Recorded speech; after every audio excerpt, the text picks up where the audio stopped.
anger, resentment and frustration. Nationalist feelings were running high. Protesters denounced the attempt by the United Nations to force an international review of the Sri Lankan government's actions during the final stages of the war with the Tamil Tigers.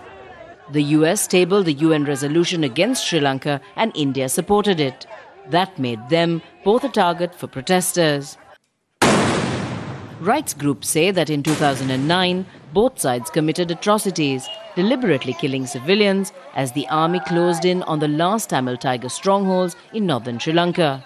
It's a charge the man who led that army denies. We tried our best to save the civilians, and also whoever who surrendered, the terrorists, they were safe in our hands. So genocide is, I think that word is not acceptable. Nobody had the intention of going for a kill like that. No. Fonseca says the military always behaved responsibly. It's been 4 years since the government crushed the Tamil Tigers. It still enjoys popular support. But the push for international action follows the government's failure to convince critics that it did no wrong and has nothing to hide. A panel of former ambassadors recently discussed where things have gone wrong for Sri Lanka in the years after the fighting stopped. Dr. Dayan Jayatillaka served as ambassador to Geneva. There is, unfortunately, no commitment to win the peace on the basis of dialogue, open-mindedness and fair play.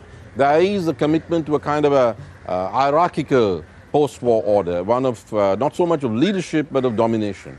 Tamil parties that have been waiting for what they call a credible political process agree.